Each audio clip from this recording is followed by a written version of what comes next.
Good evening. Welcome to PoliticIt podcast. We have Chris Herrod here tonight. Chris is a candidate for Congressional District 3. Mm-hmm.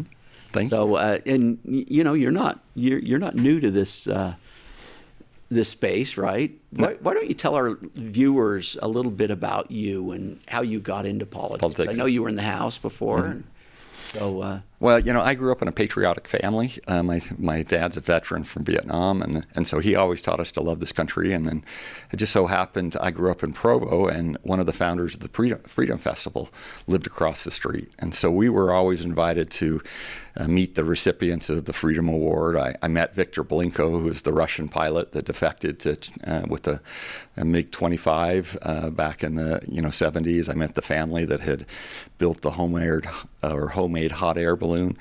And so those kind of reinstilled for me that this is a special country. And then in 1982, I was 16 and had a friend going on a BYU study abroad to Vienna, and they needed one more boy to fill up the room. And so I applied to BYU, and at the age of 16, got a presidential scholarship and spent 6 months studying in Vienna. But that's where I first met, or first saw the Iron Curtain. Oh, wow. Traveling to Hungary, and I mean, it was brutal in its appearance. It was it was barbed wire tank traps with machine guns pointed inward. And traveling to East Berlin, or West Berlin, you have to go through East Germany. And, I had a number of experiences that just kind of reinforced to me that we are lucky. And then in 1992, I finished my master's at BYU in organizational behavior and went and taught at a university in the former Soviet Union. Oh, wow. And so a lot of people, when they talk about the danger... So you taught in English? Yeah, I taught in English. I taught advanced English the first time I was there, and then I taught advanced business classes the second time I was there. But, it's not theoretical for me. I know that communism and socialism does not work. It's not theoretical. I ended up getting married while I was there, so my wife literally bears the scars of socialized medicine. It's not... when I got married, my parents came over. Where's she from? She's from Kharkiv, Ukraine, which okay. is the eastern part of Ukraine. It's about 35 miles. You'll see it in the news a lot. It's constantly being bombed these days. But my parents came to the wedding, and I had been renting a room from somebody that was chief of surgery. She needed the $50 a month that I gave her to help survive. But she took my dad on a tour of the hospital. When she got there, my dad was literally green. He said, "Chris, if you ever get sick, you crawl on a plane and come home." And about 10 years later, when my wife was back visiting her family with 2 kids, and she had an ectopic pregnancy. And so they saved her life, but it's a 7-inch scar that should, here be just a tiny scar. Wow. But that system does not work. I mean, I have friends that are true Soviet dissidents that, lost, both their parents to Stalin's gulags. My sponsoring professor, she was a famous poet, actually, but when she was younger, she was very pretty. And so the KGB came to ask her to sleep with foreigners because she spoke English very well. They wanted to get compromising photos or that they could blackmail people with, or, secrets told to a lover. And when she refused, so began her life. She had to go to the KGB office once a month for the rest of her life. Wow. Just because she refused to participate in that. So I have very strong feelings against communism, socialism, and that's kind of well, we have a little bit different version of that now that's kind of seeped into all our universities. Well, it is much different, and so that's one of the things. The interesting thing is when I entered the Utah House in 2007, I would talk about the dangers of socialism, and some people, even in the Republican Party, thought I was a little, too out there, but I don't think anybody's questioning that we're being hit with these liberal policies, these, as we were talking before, the DEI policies, but that's, when you focus on the group rather than the individual, that's when a society is deeply in trouble. Yeah, and the bill that we just passed, it's interesting how people here think it's just anti, minorities and stuff, but all it really says is you need to treat everybody equal. No, and that's that's kind of fair to everybody. Yeah, my son grew up with a Martin Luther King poster in his room, and that it was his hope that people would be judged by the content of the character, not the color of their skin. And that is so, we've come so far from that. And to me, I think sometimes we have to remind the Republican Party, one of the issues that I talk a lot about is illegal immigration, which is the #1 issue in this race. And I'm the only one that has a consistent record fighting it. But people are afraid of offending minorities, which I actually think is sometimes a soft form of racism. For example, most legal immigrants have very strong feelings against illegal immigration. It's a winning issue. People have criticized President Trump, but he has a much higher rate of approval rate among the African Americans, Hispanics, than Mitt Romney did, who had a soft approach on that. Right. Legal immigrants come to this country to escape what they came from. They want the rule of law, and so it's a winning issue. My Filipino neighbors have to wait 20 years to bring a family member here, and so sometimes I have to convince my Republican colleagues that do the right policy, do what's right, fight against all forms of racism, and it's appreciated, I think, through everybody just wants to be treated fair, and that's not what DEI is. It's not a reverse form of discrimination. It is discrimination, and we need to have confidence that the principles of the Republican Party that we believe in are the right principles. Yeah, I agree.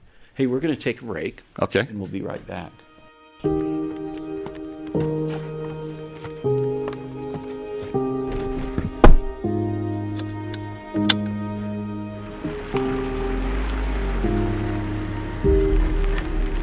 Hey Siri, how do I get to the state capitol? John, the fastest way to get to the Capitol is to make a lot of empty promises, to get help from special interest groups and endorsements from politicians. You will also need to buy a better suit. That's not going to work for me, Siri. You need to find another way. John, listen to me. If you're going to win your race, you will need to play the political game. You also need to use more hairspray and buy a golden retriever. Also, a new phone case would be nice. It's enough of this. John, are you there? Did you just leave me on the road? Fine. Keep your principles, John. My name's John Johnson. I'm not running to be part of a system, and I don't owe anyone special favors. I'm running to listen to and work for you. I'm running to get results.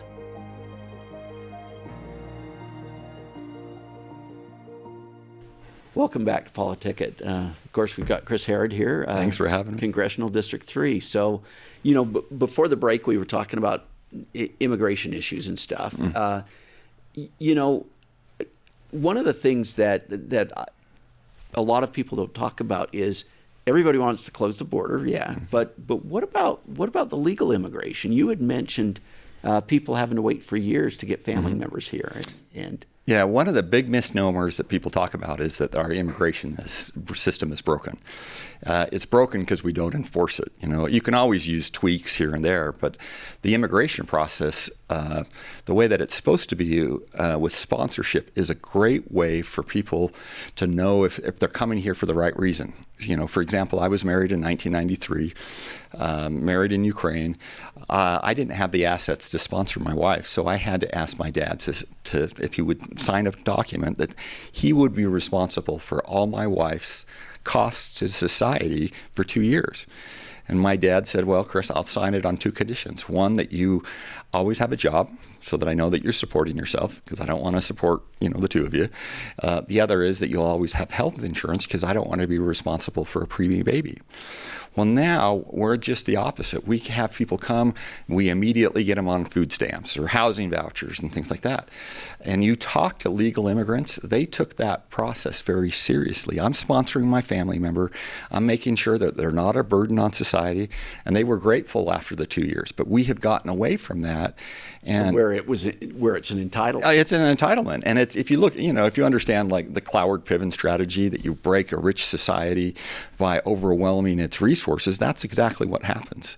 We have twisted that. It's upside down. Whereas most legal immigrants, again, they have come for the right reasons. They were escaping that system, but now we're training them to be socialists. And that's a major problem that I see. Someone said to me, I don't understand why the Democrats are doing this, right, and why their policy is the way it is, because But you mentioned Cloward and Piven, and I think that kind of no, that's exactly right. And you also look at it. What's happened is nobody has talked about this election cycle. Illegal immigration and the housing crisis in the state of Utah are directly connected. You know, you bring 200,000 illegal aliens like we have. Nobody wants to build affordable housing. People can say that, but nobody wants it. They want it on the west part of Salt Lake Valley. But you bring in 200,000 and you don't bring that pushes rates up. And you look at the World Economic Forum, one of they say predictions, it's really a goal, is to have everybody renting by 2030. Well, you drive housing prices up so that everybody has to depend on that housing voucher. And that is not good, because those of us that own our home, we can resist the government. But if you're addicted to that housing voucher, you're not going to fight the government when they do something. But those of us that own our homes, we can survive quite a while without having to be dependent on the government. But they're trying to do that on purpose. Especially the Utah way, where you've got food storage in your basement and you've got, right? Yeah. I mean, it's kind of counter to that, isn't it? Yeah, it is. So, you've been out on the campaign trail. You've done this before. What are the kitchen table issues today? For me, everybody's talking about, people feel disappointed that they send somebody, they said they were going to do something, and then they don't do it. That's one of the big issues. And I point to that everybody else can talk about what they are going to do. I can talk about what I've done. I'm the only one in this race that has stood up against illegal immigration. I've got a dozen op-eds. People talk about the debt. I planned the first Tea Party in 2009 with David Kirkham. The sad thing is we were protesting $9 trillion in debt in 2009, and now we're at $34.5 trillion. But everybody says they're concerned about that. But I wish they would have been talking back with us for the last 15 years. $9 trillion seemed like something we'd never did. Yeah, we could handle $9 trillion but it was a major problem back then.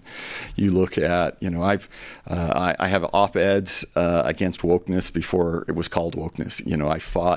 I was in Public Utilities one time, and I simply quoted Václav Klaus, who was the Czech Republic, and he said, in his experience, global warming is the new religion that has replaced communism. The next thing you know, I'm in this big row with 18 BYU professors. They're calling me a climate change denier. But for me, developing our natural resources is pretty much the only way for us to get out of the financial myths that we had. And when we become energy independent, it also robs our enemies of money. The price of oil goes down when we develop our oil. So Russia has less money to cause problems. Venezuela has less money. Iran has less money. And so, I believe, the best war is no war. But you rob the hard currency. That's what Ronald Reagan did in the 1980s. That's how he broke the Soviet Union, is you robbed them of hard currency. And yet, for me, one of the biggest mistakes we've made in the last 30 years is giving China most favored nation status. We should have starved them of that until they made true political reforms. And instead, we've been enriching. And China is our greatest threat by far. Right? Well, and you mentioned capitalism before. I mean, the capitalistic reforms in China brought more people out of poverty than anything. Yeah, right? But they didn't do the political reforms, and so they are, the political Communist Party is reaping the benefits of they have reformed the capitalist system, but they didn't do the political reforms. Well, and now they're trying to pull back. Yeah, right? When you see what they did with Jack Ma and others, that was. No, and they haven't kept their promise with Hong Kong. They have cracked down. They were supposed to keep that as a relatively independent area, but they've cracked down on political freedoms. Well, I think that's one thing that COVID did, was give them a chance to really clamp down, right? Yeah. So that one's always important. What do we do about that debt now? Like I said, for me, we have to, whether it's Sean Hannity's penny plan or things, but we have to stop the spending. That's part of it. But a lot of it now is entitlement. We also have to continue to grow our economy. So you have to do both. You have to cut down on the finances. I've told people that I will tell the speaker the very first day that I'm not going to vote for a continuing debt resolution or a budget resolution if I don't see a plan that we're going to get back to a balanced budget. So don't come to me on a Friday night saying the government's going to shut down. If there's not a plan in place, I'm not going to vote for it. But you have to do both. And for me, like I said, is if we unleash the energy potential in this country, that's the way that's the only way that we get out of the financial mess. And it solves a whole bunch of international problems too. Like I said, it takes away money from Russia, from Iran, which the Biden administration gave lots of money to Iran. And I argue that Hezbollah wouldn't have attacked Iran if Biden administration, or not Iran, but Israel, had they not given them all that money. But we have to think about it smartly, and rob our enemies of currency to do the bad things they're doing. Right. Yeah, that makes a lot of sense, actually. So, okay, so we've talked about energy. We've talked about, one thing on energy I was going to ask you about is we just passed this year the State Sovereignty Act. And I don't know if you saw the other day, the power company basically came out and said, hey, we're reversing our strategy. Yeah. No, we're going to keep the coal plants. Yeah, no. People do not realize in the state of Utah, Utah has the lowest energy costs, and that's a competitive advantage. It helps families, it helps us, but if you make us get rid of our coal-fired plants, then that advantage goes down, our business advantages goes down. And so we owe the people in rural Utah a great big deal of thanks. Yeah.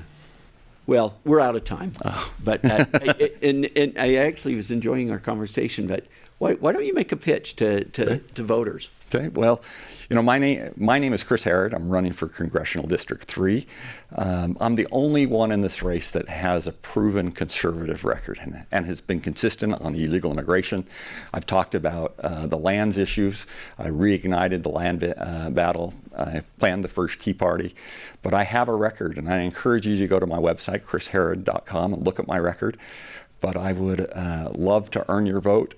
And like I said, you don't have to trust what I'm going to do in the future. I ask you to look at what I've already done. Again, my name is Chris Herrod, and I would appreciate your vote. Thanks. Thank you, Chris. Nice talking to you. Yeah, this is great. We'll see you guys next week. Thanks.